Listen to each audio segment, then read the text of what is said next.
James Nestor, I'm so excited to have you. I feel like you've been on my bucket list for over a year. We had some misconnections on taping. I've had so many children, but I loved your book, and I'm so excited to unpack proper breathing on the podcast. So thank you for being here. Thanks a lot for having me. Well, before we get started, I kind of really want to have the audience get to know you. So can you talk a little bit about your history and why breathing and proper breath has been so important to you? Yeah, well, I had never intended to write a book about breathing or never intended to even study this stuff until I started having a bunch of respiratory problems. This is about 12 years ago. I thought I was doing everything correctly, eating the right food, and sleeping 8 hours a night, exercising, and all that. But I kept getting sick, and I didn't know what to do about it. I'd go to my doctor and be given antibiotics, or which worked temporarily, but didn't do anything in the long run. And it wasn't until a friend of mine, who's also a doctor, suggested I look into how I was breathing, which I thought sounded insane, until I followed her advice, and haven't had one of those issues since. And I'm not saying that proves anything, but it's allowed me to understand that there was a larger thing going on here that could be worthy of study. What were some of the diagnoses you were getting or the problems you were having specifically related to breathing? I surf a lot, and so I was getting mild pneumonia every year, sometimes twice a year. I was getting bronchitis all the time. I was always stuffed up. And I was told that this was all part of the aging process. I didn't like to hear that, but I said, oh well, I'm not as healthy as I once was. And until, maybe the fourth or fifth year in a row where I got pneumonia again. And it was mild. It's not like I was ever in a hospital or anything, and was given the Z-Pak or, antibiotics again, and sent on my way, that I was like, something seems completely off here in the treatment and the assessment of what my core issue is. And so this was really before I got heavily into exploring different ways of healing yourself and addressing, chronic conditions, because I thought you went to your doctor and that was the gospel, and then you walked away. And I learned that so much of that was just 100% wrong. Everything they had been telling me to do was 100% wrong. So once you question that, you start questioning other things. And as I mentioned, I want to be very clear. I'm not saying you change your breathing, everything's going to change for you, but I have not had one of those issues since. And it made me happy, but it also made me a little bitter that other people don't seem to get this word too often from anybody. Right. Well, thank you for putting the word out there, because of you and your book, your wildly successful book, so many people are mouth taping. They're focusing on breath. We're seeing even functional dentists correlate cavities to breathing. And there's so much out there. And as a mom of 3 little boys, and we talked before the podcast, my oldest used a passy. I'm in their rooms at night listening. Are they snoring? I'm watching. Are they sitting in their car seat with their mouth open? Like, I don't want them to have the problems that you've detailed out in your book. And so I want our audience to have all this information as well and get to know you. So you went on this deep dive for your personal health. And what did you discover? Like, how are Americans or humans in general breathing incorrectly, and why? We're breathing terribly, just like most of us are eating terribly, and we're not exercising enough, and we're sleeping terribly, and all those things. But you seem to hear about nutrition a lot, and sleep now is a big thing. It wasn't 5-6 years ago. Now it's huge. But you just don't hear a lot of people talking about your breathing health. And a lot of my friends really ridiculed me for wanting to pursue writing about breathing, because they're like, oh God, now we need to learn how to rebreathe. And the answer is yes. And so that was the first question I wanted to answer for myself, is where are we on that spectrum of breathing? And it turns out, and I talked to about a half a dozen researchers in the field, top researchers, and they said that humans today are the worst breathers. And if you don't believe me, they said, just look at the percentages of people with asthma, who mouth breathe, who snore, who have sleep apnea, and it's just completely off the charts. It's so common that we've accepted it as normal, but there's nothing normal about it. And so that was a real wake-up call for me to think that maybe other people could benefit from the same stuff that I was learning about. When someone's improperly breathing, what does it look like? Mm. Well, you just go out in public right now and go to an airport. So it's if there's any movement up here in the chest, first of all, I should just say what proper breathing looks like is this. You don't see me breathing. It's completely subtle. Each of those inhales, each of those exhales, right? There's no movement. It's very soft. It's very slow. It's very controlled. So the further you get away from that, the least healthy it is for you. You'll see people, a lot of older people, it's very sad. Every breath they take is even if it's a micro movement of their shoulders, right? They kind of breathe like this. It's an effort. And they're doing that 20,000, 25,000 times a day. What's that doing to the rest of their body?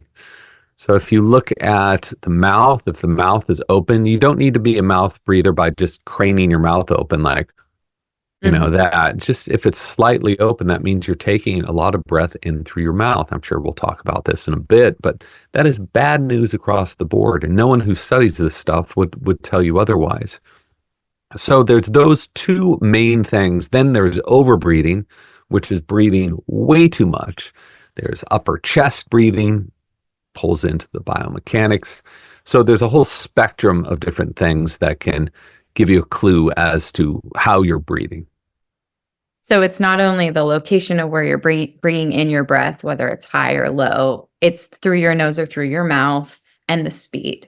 So let's unpack the mouth breathing part, because that's tied to so many symptoms and issues. What happens when we're breathing through the mouth, and why is it better to breathe through the nose?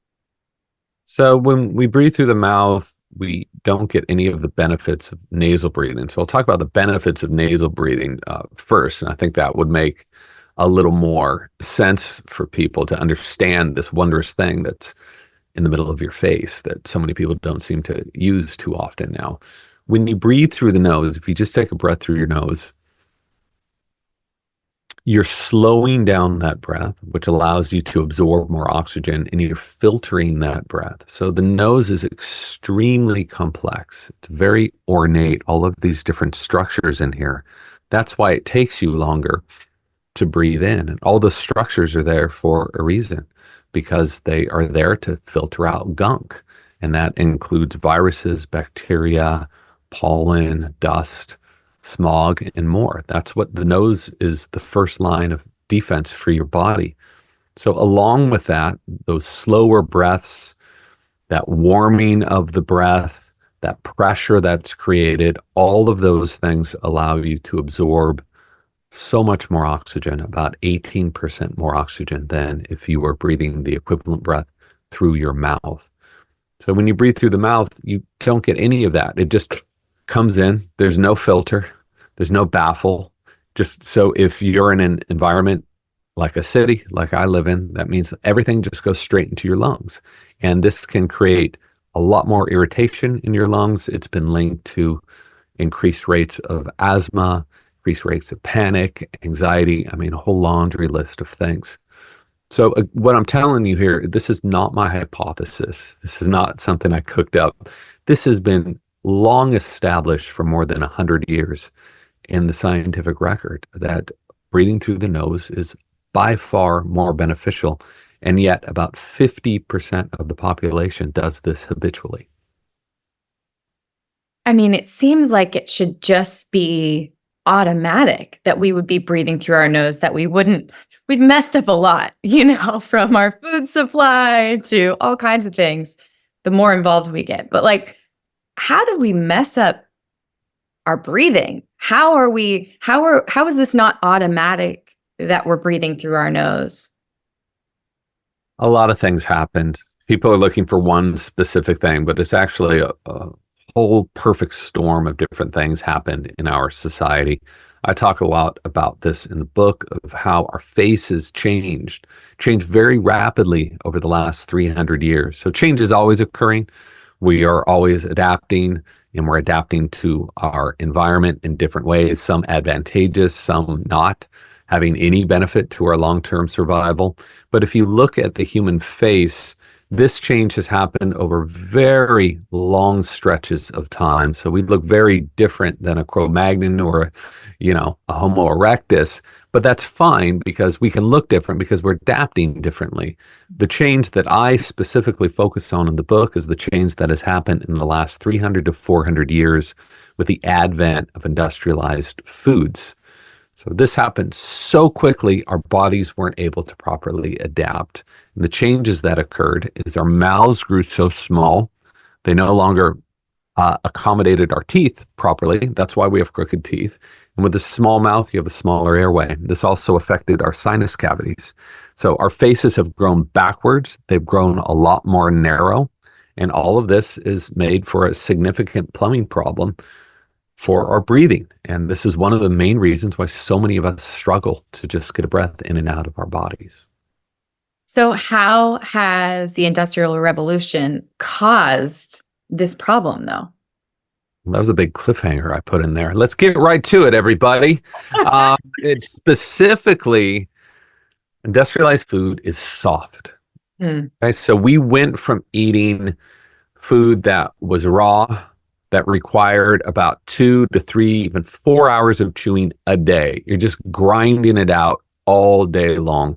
When you do that, especially when you're young and when you're being weaned from a breast onto food that requires you to really chew, you develop this musculature and the skeleture in your face that allows your palate to grow wider and your airway to grow larger. It actually changes how you look, how your face will grow. And again, this is not some hypothesis. This is documented stuff.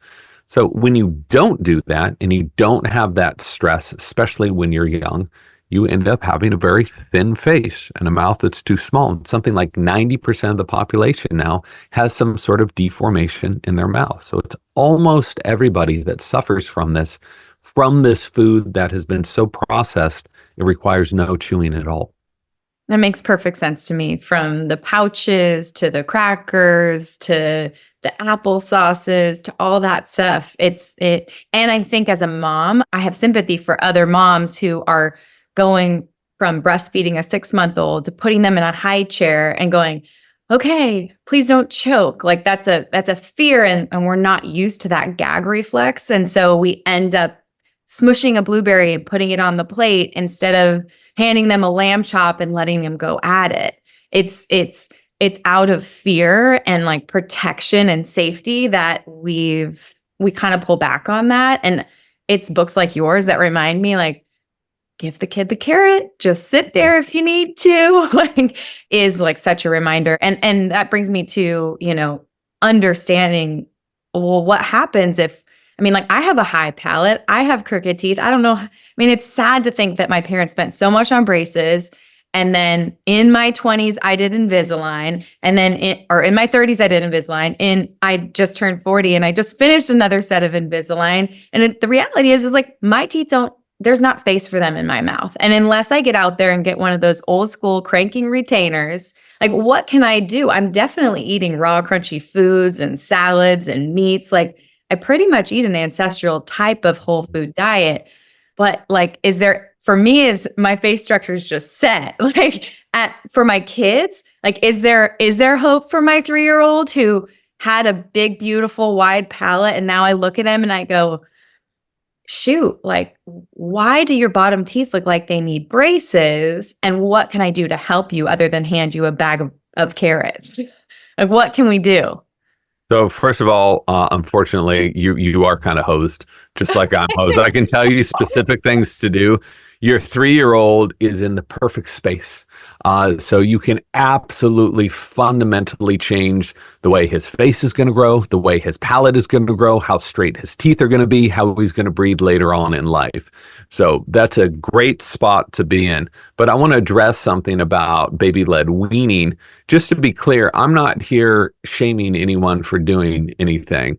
I know the pressures of raising an infant in this modern age where everyone's pulled in different directions. So I'm just trying to provide some information and some context. If you look at our ancestors, right, how did infants eat 200 years ago, 300 years ago, on back for millions of years, right? There wasn't Gerbers. There wasn't juice pouches.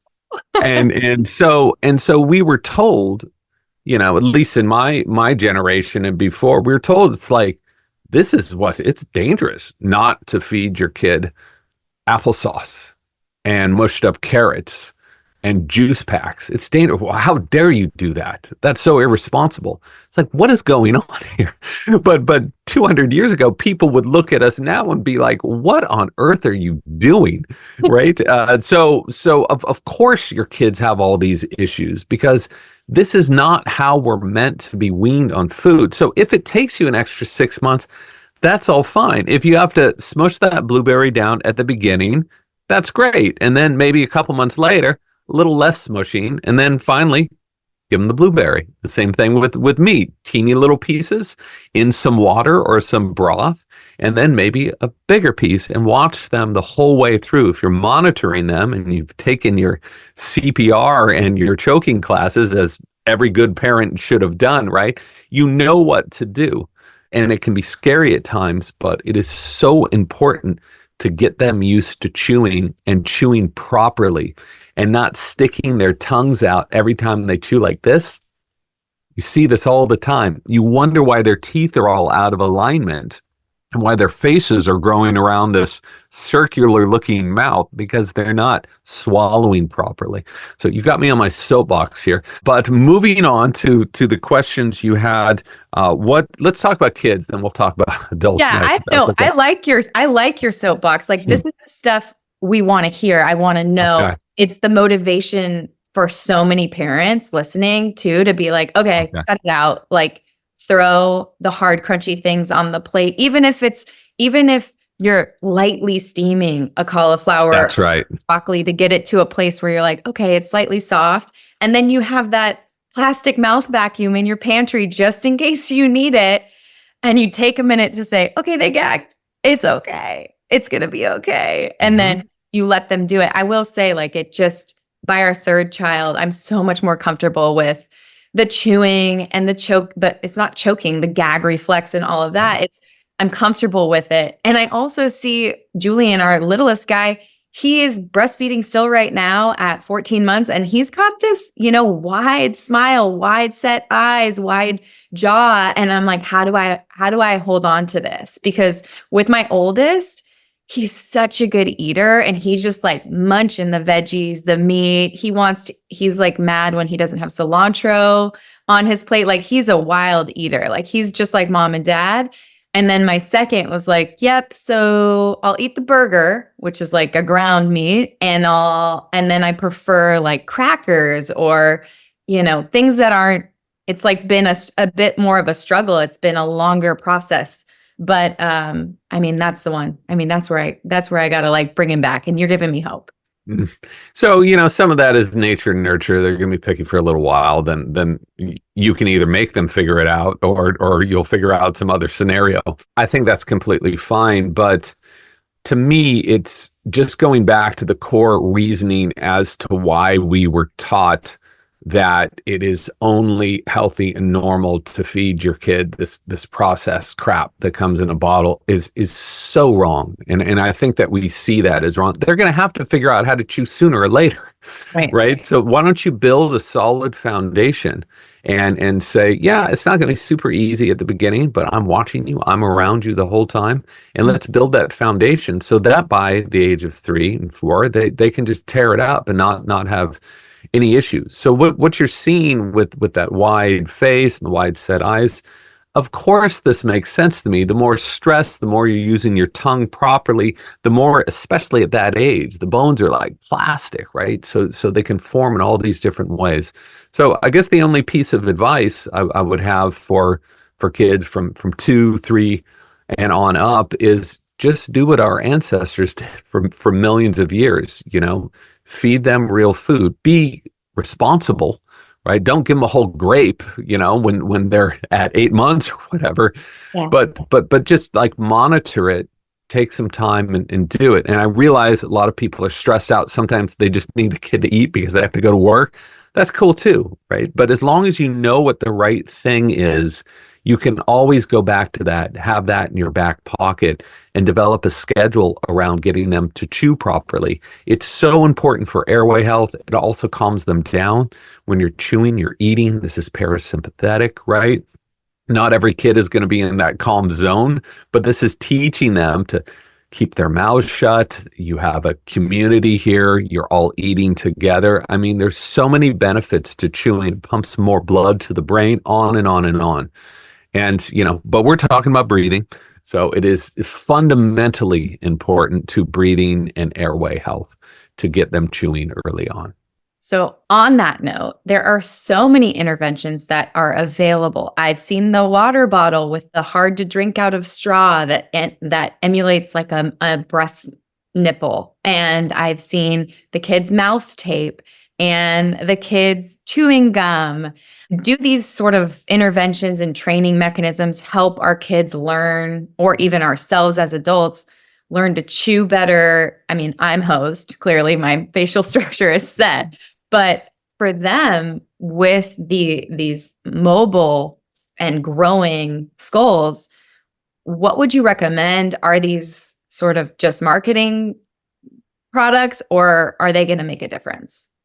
They are all marketing products. I wish that there were some, RCTs behind some of these products. They make these crazy claims, and yet they've never studied them, or they don't share any data, which is curious. So, the premise of them, the concept is legitimate. The harder it is to suck something, like if you have a sippy cup, right, and it's a little harder to get that out, that's good. That's good, because that's creating that stress to pull their face out, right? It simulates a nipple and breastfeeding, which is so good for palatal expansion and pulling the face out. So the premise of it is fine, but is a silicone tip the same as breast? It's not. So does it work the same? We have no idea. It could, but no one's tested it. So I'd be wary of those claims. I will say, any way you can get your kid to breathe in and out through the nose and to create that as a habit is a good thing. I'm not telling you what to do with your kids. I'm not going to say go tape up all of their mouths. I'm not here to say that. But I will say anything that you can create more of a positive habit, especially at night, to breathe in and out of the nose, is going to benefit them wildly. And the science is definitely there. And this is the one thing we were talking before you began that I hear more than anything else. People like, oh my God, I no longer snore. My sleep apnea has gone down. My sleep scores have gone up. My kid is rested in the morning. And it just seems like no one's talking about this. Why? Because it's free. It's really hard to market sleep tape. Even though they're trying to do it, you can use any type of tape, many types of tape to do this. So it's hard to really corner that market. But that's what I would suggest. So you're touching on it. Let's go there. What is mouth tape or sleep tape? How do we use it? What should we expect to see and feel? And I do have kids' mouth tape. I've yet to put it on my children. Sebastian, my 5-year-old, he tried it on our trip. I took it on a trip with us because I'm noticing he wakes up. He has early wake windows where he's waking up at like 5 a.m. His little brother, who's 3, is good without pull-ups in the middle of the night. But my 5-year-old still, he's good during the day when he's awake. But at night, he's having, accidents. And his sleep just seems disrupted. He has wakings in the middle of the night alongside his accidents. And he doesn't want to wear a pull-up anymore. He gets it. And he's like, Mom. And the one thing that I keep going back to is this good, restful, deep sleep. and he wakes up, and I don't think parents realize it. I see it. If he's had a disrupted night of sleep, there is more adrenaline in his body, more frenetic behavior, more ADHD type symptoms, and he is an even keeled, go with the flow, like team player. I'll put it that way most days. But those poor nights of sleep, it's like I can absolutely see his behavior change. Mm-hmm. I don't know. I'm not a doctor. I'm not a sleep specialist, but I'll give you about a 99% chance that this is sleep disordered breathing, because I've heard this literally hundreds and hundreds and hundreds of times. And luckily I've been, fortunate enough to be able to talk to experts in this field who study this all day long. So when you have a kid that is still wetting their bed, who's waking up groggy, who has ADHD-like behavior, who is testy, there's only one thing there's probably a few things, but there's a very good chance that this is sleep disordered breathing. And what that can take many different forms. So this could be full-on snoring. This could be sleep apnea, which is pretty common in kids, or it could be something called upper airway resistance syndrome, which is harder to diagnose, but it is a very real thing that has the same bad side effects as snoring and sleep apnea. So I would definitely try to explore that a bit. Closing the mouth at night can help a lot. If he's constantly congested and that's why he's breathing through his mouth, then you have to figure out the congestion thing. Is it caused by a gentle or mild food allergy? Is there something in the room? Is it his sleeping position? So there's so many different things you can use to diagnose the issue, but I would be shocked if this wasn't a sleep disordered breathing issue. And once you fix that, here's the good news. He's young enough. Once you fix it, this can completely transform the health of kids, which is why so many kids who go from having severe sleep apnea or snoring and have ADHD no longer have any symptoms of ADHD once they figure out their breathing. And again, this is something that no one seems to be talking about. We seem to be shoving pills down their throats, but they're not looking at the airway issue. And luckily, there's a larger body of research now supporting this fact. I'm not going to even call it a theory. It's a fact.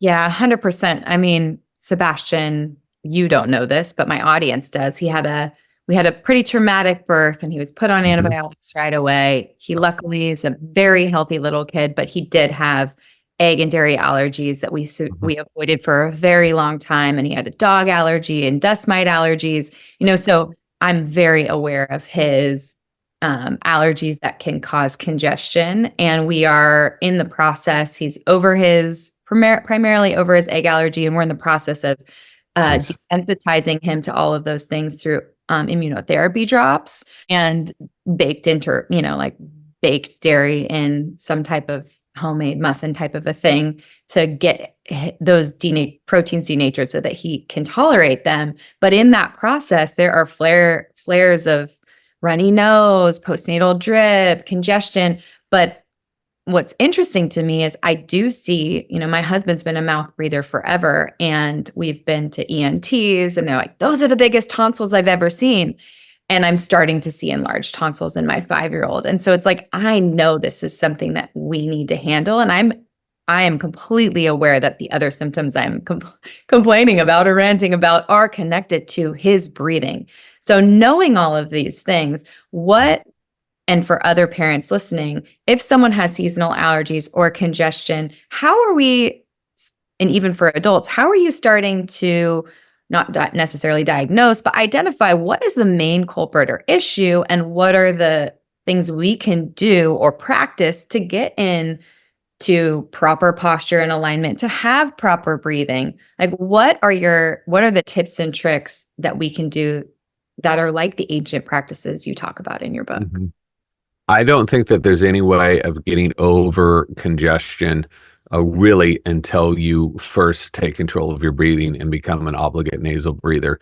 So you can find the root of the issue, but it will always keep coming back when you're breathing through your mouth because of all of that exposure to all of that crap throughout the day and the night. So along with doing everything you're doing, which is great, I would focus on the breathing and the breathing habits as well. Sometimes they have to go side by side because you can't breathe through the nose if you're congested. So you have to figure out the congestion before you can use mouth tape and all of that. So they can work in concert with one another, but don't deny the power of breathing in and out of the nose, especially because the more you do that, the more these different structures will open up and the easier it will be.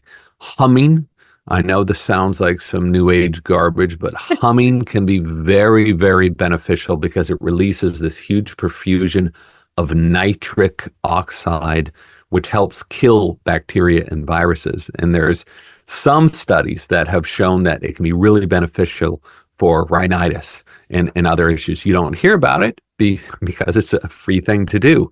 So humming is something you can do. But, as far as allergies, I've heard from so many people that once they converted to nasal breathing, the vast majority of their allergies tend to go away.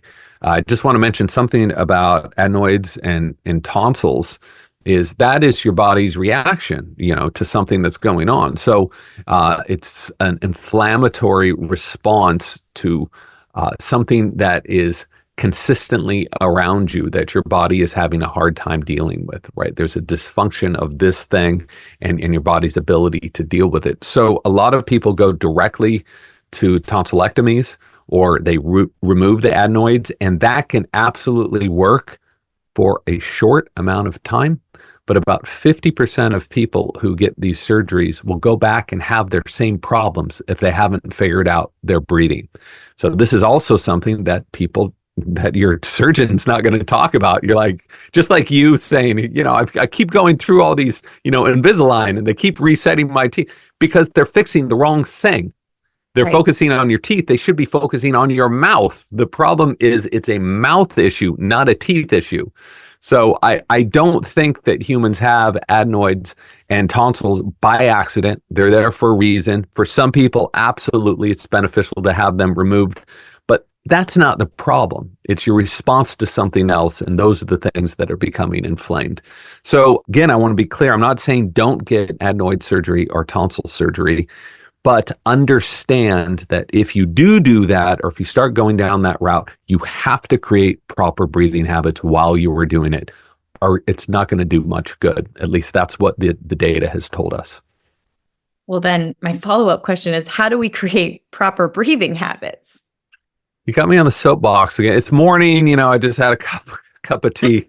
I got okay, I'll chill out. I'm going to be much more measured in this response. Okay. So how do you create proper breathing habits? First of all, let's look at the biomechanics, the proper biomechanics. You are going to want to be breathing deeply and slowly. You don't want to be breathing into your chest, right? You don't want your shoulders to be going up. You see kids doing this all the time. You want to learn to become comfortable enough with your gut down here that you can breathe in, you can relax your gut, you can allow that slight expansion to occur down here. If you have a healthy dog, look at how your dog is breathing when she or he is sleeping, okay? Notice the slight expansion down in the belly. Notice they're breathing in and out of their noses, unless you have a bulldog or a pug, because their faces aren't able to allow them to do that. But other types of dogs, in and out of the nose. It's a beautiful thing to watch. It's so calming. So we need to be breathing that same way. A healthy infant, look at how they're breathing. They're Very cute. deep into the belly. So that's you can place your hand on your belly. Don't worry about your hot looking abs. No one's looking at you right now, everybody. Relax the gut a little bit. Really relax the gut. Take a breath in and feel that expansion. I think this is so important because so many of us hold stress here. It allows us not to process food properly. It inhibits the flow of lymph fluid, on and on and on. You need to be comfortable enough to be able to touch your gut and feel that loose and breathe in and feel that expansion. And I think a lot of people say, oh my God, I feel so much calmer. Yeah, because that's how you're supposed to be breathing. All other mammals breathe this way. The next thing is that breath should be coming in slowly. Okay, not you do that, you're going to create more anxiety, more stress in your body. You're going to exacerbate an asthma attack or a panic attack. You want to be breathing slowly, just like that healthy sleeping dog, breathing very slowly, fluidly. You want to have a rhythm to your breath. And all of this is natural. This is how we were born. This is what we used to do. So I'm not baking up some newfangled way of breathing. I'm trying to return everybody to normal breathing, healthy breathing. So once you have those proper biomechanics, then we have to focus on the nose or the mouth. If you are a habitual mouth breather, what you can do, what can you really do to improve this? You can learn to breathe through the nose, and you can do that in many different ways. This program's too short to go through all of that. For some people, using tape around the mouth, this stuff is called myotape. I get no money from any of this stuff, but I love this product, especially for kids. It goes around the mouth. It doesn't go over the lips. At any time, you can open your mouth. You can talk, you can eat, whatever, but this is just a trainer to help create a positive habit. Some people that allow their kids to watch TV or movies, they call it TV tape or movie tape. And if you're going to sit on the couch and watch something, you have to wear this stuff around your mouth. That's just how it is. Once you get comfortable with that and they get acclimated to it, then you say, you know what? If you wear this at night and that's comfortable for you, then you get to go to the park for an extra half an hour, or to, give them something. You get an extra blueberry, whatever it is. But to slowly work this in, these nasal breathing habits. I'm going to tell you one little story. I was literally just on the phone with my accountant, had a 2.5-year-old, was having asthma attacks, brought him to the doctor. Doctor gave him a Buterol and said, you are going to be on a Buterol the rest of your life. You have to give this kid this Buterol all the time. Bronchodilators, steroids, asthma is an incurable disease. The accountant called me up and said, what the hell? I'm so bummed. Poor little Henry is going to be on a Buterol his whole life. And I said, why don't you talk to this functional doctor and this functional dentist? Do whatever they say. Don't listen to me. What do I know? Do whatever they say. They developed a program for this guy, 0 asthma attacks. He's no longer has any need for a Buterol at all. This is within a number of weeks this has happened. And it just sort of drives me crazy because I hear it from my network around me and from everybody else that this keeps happening. It's not going to fix all your issues, but it is a fundamental keystone to proper health, is to have proper breathing. Well, it's so interesting because when people are breathing right around you, I feel like their energy, you talk about the personal energy. You feel calm, you feel relaxed, there's ease. And there are certain times when people hold their breath and then it's like just like an exhale out of the mouth that feels like they're releasing stress. Can you talk a little bit about that? Are they holding their breath? Like what's going on there, and how can I help those people around me, not to be named, from feeling that way? Good. We're into the breathwork session of today's podcast. So we've established all the negative, crazy stuff, airway health, proper biomechanics. So now we're semi-normal breathers, right? What else can we do with our breathing? Once we've gotten rid of so many of those things that industrialization has brought into our body. So this is where these breathwork techniques can come in so handy. And what you're referring to are these techniques in which you can take an inhale and then a very long exhale. Every time you exhale, your heart rate goes down. A lot of people don't know this. Respiratory sinus arrhythmia, it's called. Every time you inhale, your heart rate gently goes up. Then you exhale and it goes down. So what would happen if you inhale for a shorter amount of time and exhale for a longer amount of time? You're going to have a lower, slower heart rate. You're going to tell your body you're in a safe place, that you can relax. And when you relax, everything in your body comes back into balance. So breathing, in my opinion, is the most effective thing that you can do to take care of stress and anxiety in the moment. There's all these other things you can do to take care of it, as a habit over days and weeks. But in that moment, when you're stressed, no pill is going to do anything for you.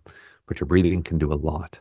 And one thing you can do, it's very, very simple, is inhale to a count of around 4 and just exhale to a count of around 6.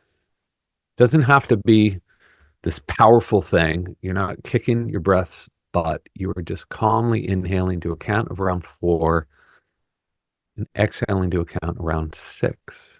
And just breathing this way sends your body and your brain messages that you're calm. There are a zillion different techniques, but most of them sort of rotate around this general theme of exhaling longer than you're inhaling. Making me so relaxed. I don't know if I'll have any more questions for you. I'm just kidding, but it does. I mean, it's immediately calming to the body.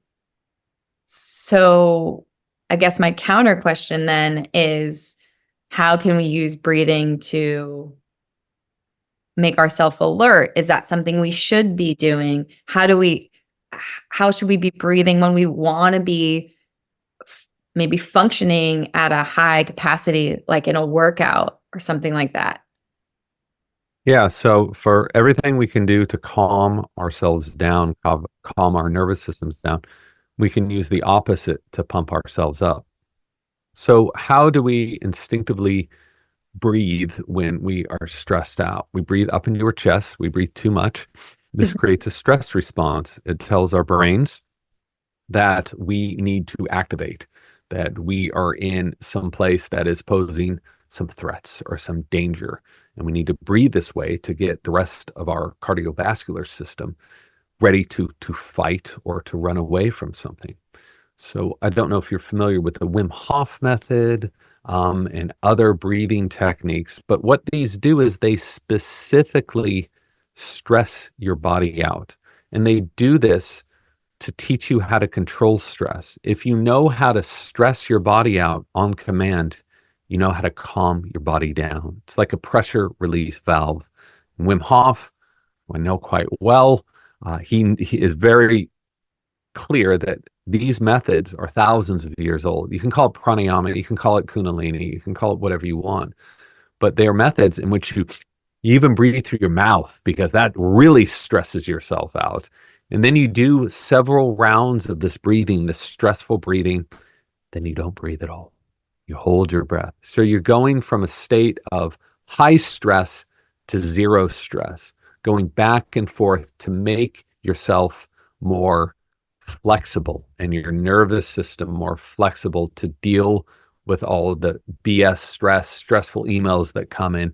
You have the power to take control of that. So this type of breathing can be beneficial before you start a workout. The reason is, when you're working out, you know how the first 5 minutes, 10 minutes just sucks. You're like, how am I going to do this for an hour? It doesn't matter if you're in a spin class or in martial arts. You're like, oh my God, I'm so tired. It's because your breathing rate, your circulation hasn't caught up to your metabolic activity, right? And so what a lot of professional surfers and UFC fighters do is they do these breathing techniques. And they really get the blood flowing so they can much more easily slip into that very vigorous activity and have their blood flowing and have the oxygen getting to where it needs to go, instead of getting so gassed in the first 5 minutes.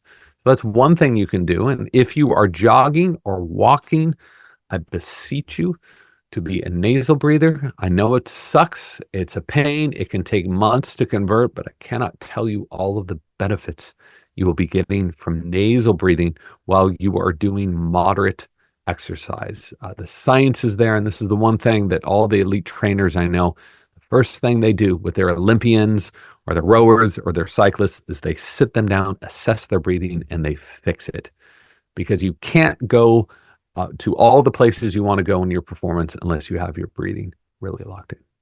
Well, there has to be a chemical reason why that's better in the body. Can you explain what that might be? There are several chemical reasons. You don't want to be stressed out. You want to have your blood sugar in control, and especially you don't want to offload too much carbon dioxide. Everyone thinks that CO2 is a bad thing in the body. They call it a waste gas. It is not. You need a balance of carbon dioxide and oxygen to function. We have way more CO2 in our bodies than we do oxygen.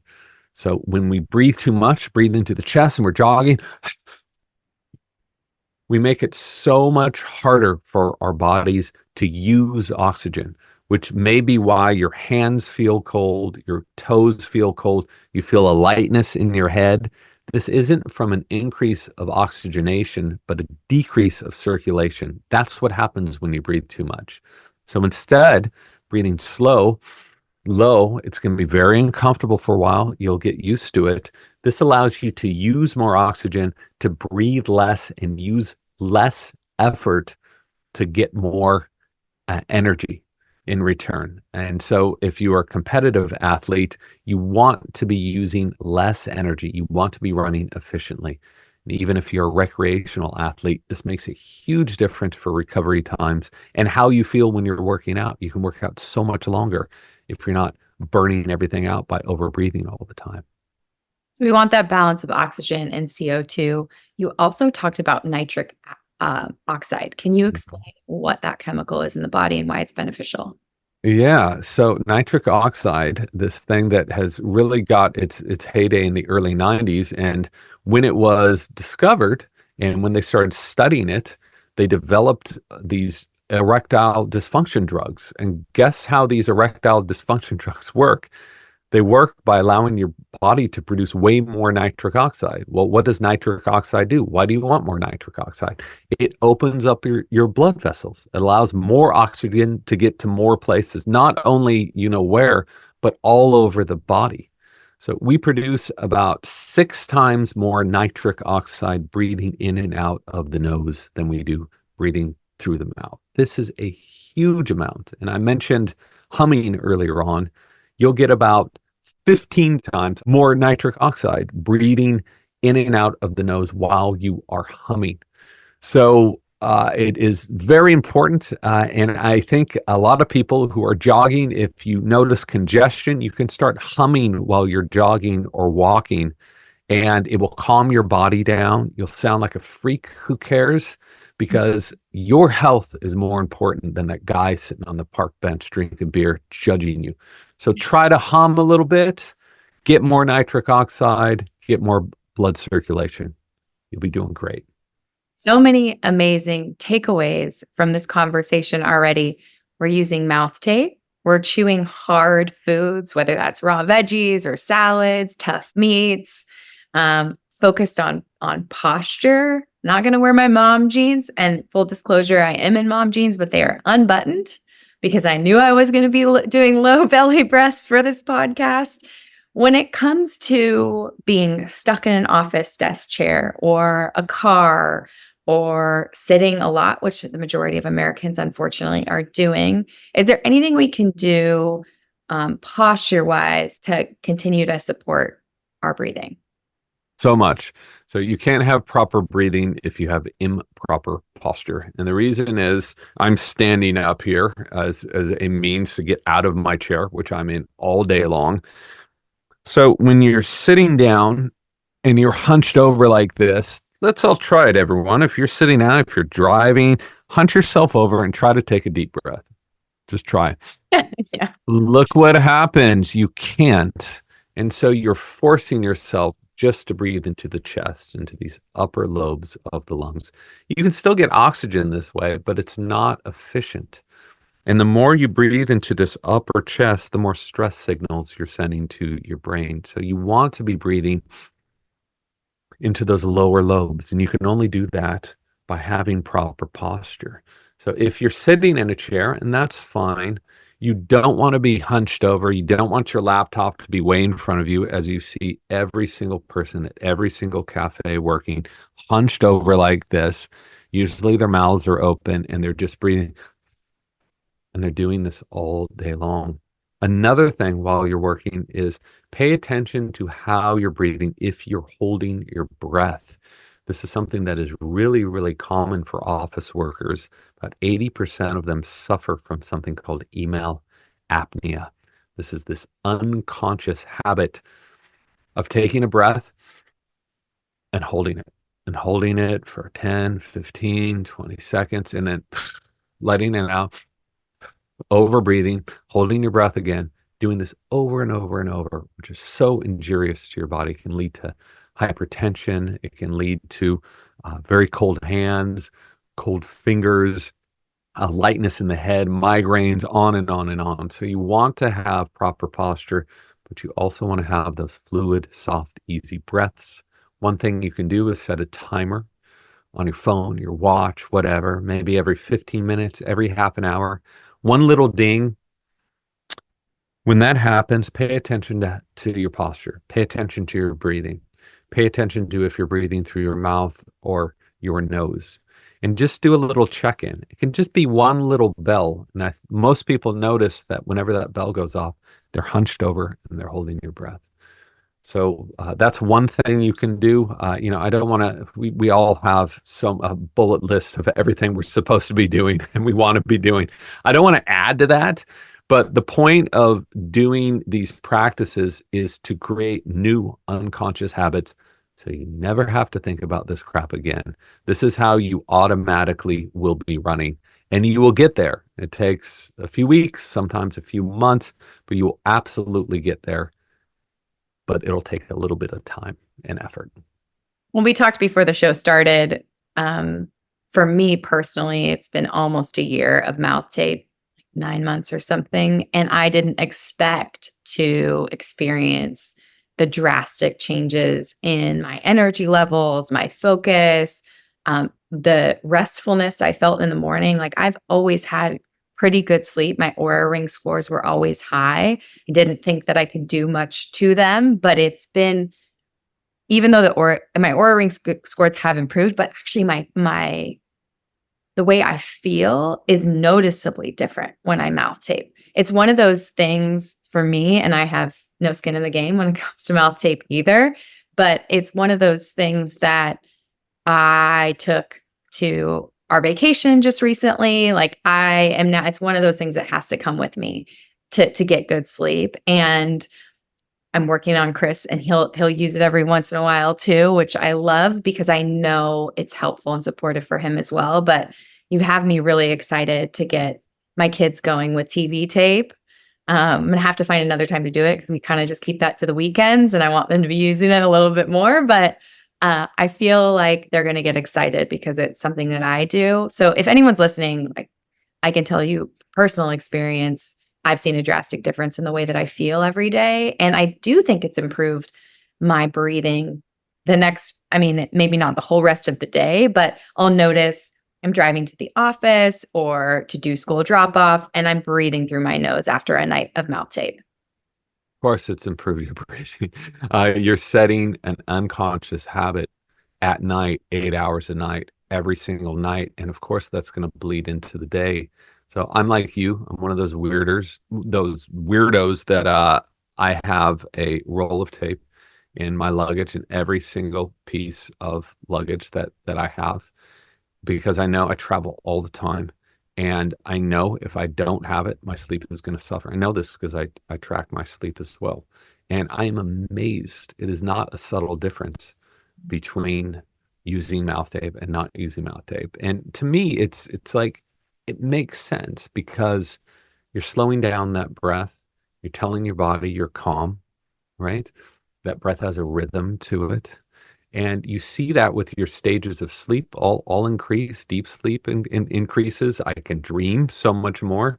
And I wake up feeling so much more refreshed. So like you, ever since the Stanford experiment, I have been religious about this stuff. And I bring it everywhere when I travel because I know what's going to happen if I don't use it. So I've heard the same thing from hundreds and hundreds of people as well. You can use it if you want. I'm not telling everyone you don't all need to go out and do it. If you know you're breathing through your nose at night, then you don't need it. But I'm with you on that. So, I mean, I thought I was, and I do think that, you know, the crowding of my teeth and needing to use Invisalign multiple times when I was using Invisalign, which, I mean, that's a story for another day. I don't really love that they're plastic. Kind of freaks me out because it makes me grind my teeth, and I'm like super. So I don't really want to have to ever do it again, and I'd rather just mouth tape and know that I'm breathing through my nose, and this has helped me. So let's close out today's podcast with that Stanford study. Can you let the audience know what was the study all about and what did it show? Yeah. So right when I was getting into this stuff, I wanted to see and measure the real difference between mouth breathing and nasal breathing. In order to do that properly, you need a few hundred people. You need to do it, with controls, and you need like probably $7 million, which I did not have to spend on a study. So the maximum amount of people they allowed us to use were two, me and one other person, and we set it up that 10 days. We were just mouth breathing, collecting data the whole time, and then 10 days, just nasal breathing. So I knew a bit about what was going to happen because I had read enough studies, but I had no idea it was going to be so dramatic and so immediate, how your body responds to those two different pathways. So much of what we've been talking about today was so clearly confirmed in that experiment. But you don't need to do this experiment, to know the benefits of nasal breathing. We were just personally experiencing what the scientific record has shown for 50, 60 years, that how you breathe, the pathway through which you breathe, makes an incredible difference to your health. This has been such a fun and informative podcast. Thank you so much for coming on the podcast and for writing your book, Breath. You've all taught us how to breathe better. And for that, I'm so grateful. Because of you, mouth tape became popular. And so many people are using it to have better sleep, more restful sleep. And we're now, as parents, awake to the fact that mouth breathing not only can cause cavity, decay, ADHD type symptoms, irritability, tiredness, moodiness for ourselves and for our kids. So thank you for writing your book and for, pounding the pavement to talk about this on so many podcasts. I'm really, really grateful. Your book was amazing. Thank you for being here. Thanks a lot for having me. Where can people follow along? Where can they learn more? And where can they grab the book? Oh, I'm in the middle of writing a new book right now, so I am not on too much social media, but you can check at Mr. James Nestor. That is my IG handle. I promise I'm going to try to get better at that. Things have just been a little crazy. My website is mrjamesnestor.com, and all of the scientific references that we've talked about today and that appear in the book are available for free on that website. There's no paywall, any of that stuff. There are also videos on how to breathe better. And beyond that, yeah, I have been doing a lot of podcasts because I'm knee deep in new research. So I'll be coming out of that in maybe about a year or so with some new jams, but I will try to have more information about proper breathing and so on and so forth on those different channels where I am. You've given us so much, and I'll point to your website where the videos and references are. Can you give us a little tease? What's the new book going to be about? It's not about breathing. So it is not Breath 2 or Breathe Deeper. No, it's a completely different subject that I'll be talking about when the book comes out. All right. Well, we'll have you back. Thank you so much for being here, James. Right. I really appreciate it. Thanks a lot. Take care.